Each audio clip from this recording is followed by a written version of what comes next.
I've been working in cutting rooms for 24 years now, and every single job I've had has been an Avid show.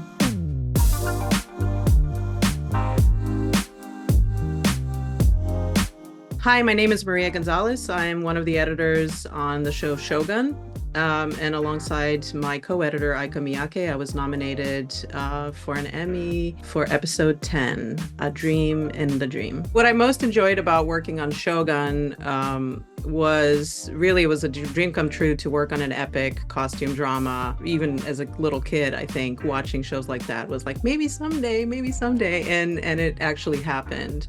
But truly from the moment, Justin reached out to me, Justin Marks is the showrunner, to check on my availability, I knew it was going to be a special take on the classic novel. And indeed, once we started seeing the scripts and once the dailies started trickling in, we knew we were working on something really special. The show put so much effort into authenticity and really wanted to represent Japanese culture in its best light. And of course, as a woman who's been in the industry for over 20 years, I really enjoyed working on a show with strong female characters, multifaceted female characters. That is also a little bit of a dream come true.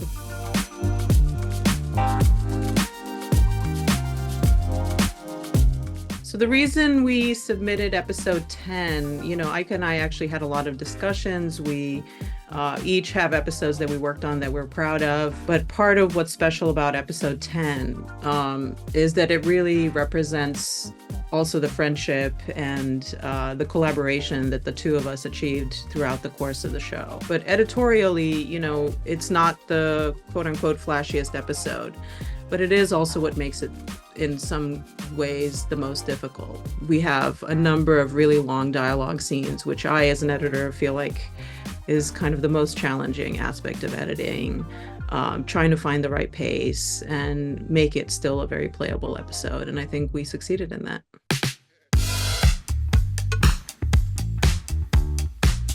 Well, I'm working on another show. I'm grateful I'm working, but I sort of lost track of days. And I thought the nominations were coming up the next day.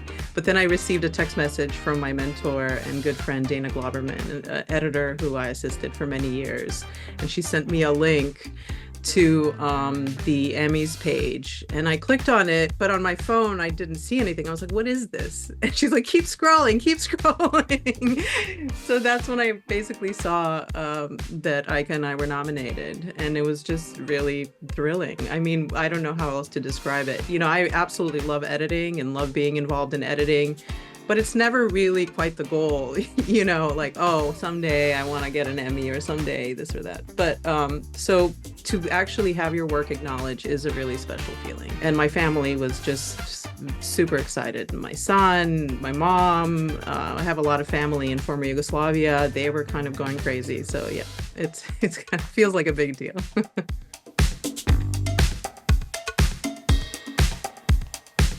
One of the big challenges is that it is sort of a wrap-up episode, and we go through some really massive dialogue scenes where, we show Toranaga's reveal.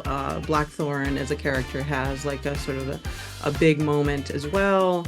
And it was just trying to find the right tone, the right pace for the episode that's actually a very sort of talky 1 hour episode. Thankfully, initially it was my episode, but I got really busy with some of the other episodes on the show. So Aika and I joined forces on it, and I'm just so grateful because we ended up having a really wonderful collaboration on it. We cut Shogun on Media Composer, and obviously was instrumental in us editing the show. One of the tools inside of Media Composer that we used a lot across the board were the markers, because initially every line of dialogue was marked with a marker. And the text was added in the marker description. The white markers identified lines that were good to go. Black markers identified any sort of flubs. And our Japanese assistant, Masami, would actually explain what was the problem with the line. Actually, those markers didn't end up just there.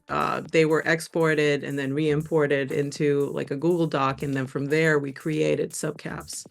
So we were using the subcap feature as well on the show. Every single piece of daily had subtitles on them that were adjustable, and were a big part of, obviously, getting the show done.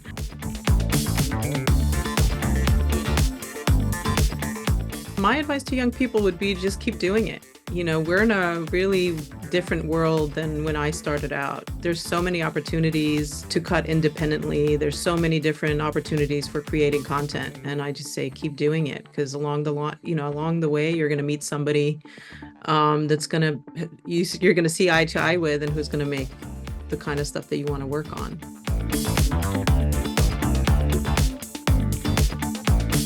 The media composer has been a major part of my career in the cutting room. Even from my infancy days, there was always media composer, and I learned it on the job and got to know it better and better on every job. From the get-go, I found it very intuitive. I've been doing this, or been working in cutting rooms for 24 years now, and every single job I've had has been an Avid show. So it's been a big part of my career.